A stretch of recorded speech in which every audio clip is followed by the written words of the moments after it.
You're going to see some things that are a little bit unique that have become sort of the state of the art of the industry these days for growing on farms. So let's go this way. So this area is kind of, it's a little bit of a patio area, but one of the things that you'll notice is that we've put in some wheel accessible raised beds. And the idea behind that is if you were in a wheelchair, you can still garden. The Chicago Botanic Garden does a lot of things that way, and we try to bring that to the people who may be helping others in the future. So a wheelchair could pull up underneath one of these accessible bins, and they can reach in and still plant. There's plenty of room to get around. We know that pollinators are extremely important to our plants. We're not going to get cucumbers out here without it, or squash. So the pollinator garden is there. And I know that there are some bees out behind the back. They were here, but they're now out behind the back. So we even have bees on the property. So watch yourself as you go across the mat. We've got grass planted here. We're gonna head down the side toward that very large tulip tree. Along the way, you'll see that we do have a couple of trees planted here. There are groupings of trees, so there'll be cherries and plums and peaches out here in groupings. To your left, my right, what you see is part of the garden. So you'll see Brussels sprouts right now, some leeks, and as we move further down, there's your favorite kale is out there. There's some tomatillos, some peppers. We'll see more as we come on our way back. We've marked the wires so that nobody trips over the wires. Off to your left, you'll see flowers. You will see some of those flowers are being used by the floral class right now to do arrangements. So when you buy one of the arrangements from the floral class, it's probably flowers that were grown out here. We also see some squash out here. You can see some butternut squash. If you say, well, why are the leaves white? That's because there's probably a little late season powdery mildew on the cucurbits. That's a pretty common occurrence, but you'll probably have already seen some squash, a winter squash that have come in. As we move down this way, we can look at these unique trellis arrangements for apples and pears.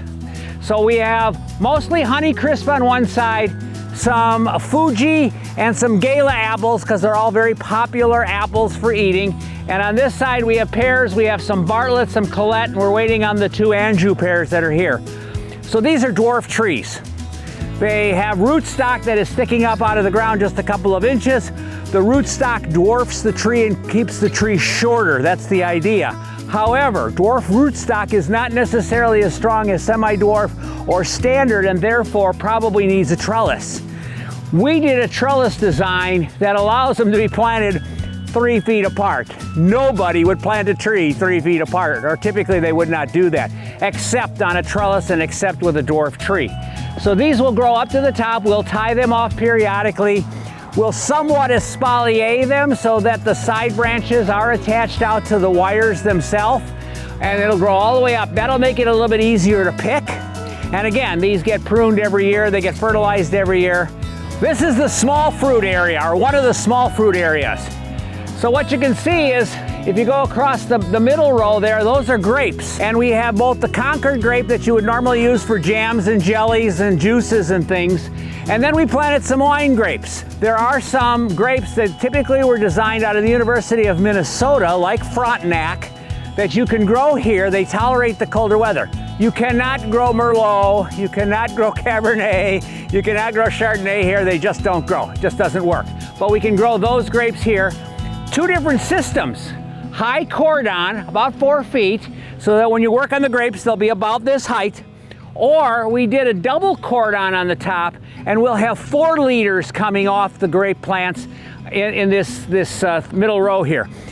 These are blackberries and raspberries. Most people think about raspberries being grown and producing in July, but there is also a fall-bearing raspberry. So we have some that are picked for July, and then if you plant a couple different varieties, you can extend that season, and then have a fall season of a fall variety, like a heritage variety. So it's really kind of nice. That's where the gold ones would fit in too if you did that. You see soaker hoses, and we use soaker hoses and drip irrigation to minimize some of the water. We do some overhead spray. The problem with overhead spray is you get the leaves wet. If the leaves stay wet for a long time, that promotes fungus and bacterial growth. So one of the ways of minimizing your disease issues is to water on the ground alone.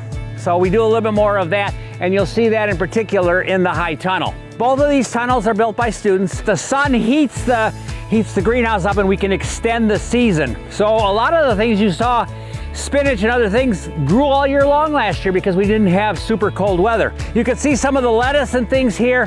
I must talk about Flutterjohn edamame. This is a soybean that is edible, and it's Emily Zach's family heirloom soybean. So her great-grandfather, I believe, is the one who had this. It's Flutterjohn's. We're growing some here. We save seed, we replant it. Let's go this way. Obviously cabbage, red cabbage, some broccoli, the fall zucchini, beets. As we go by on your right, you'll see some asparagus and rhubarb. Those were planted this year. They are second-year crowns.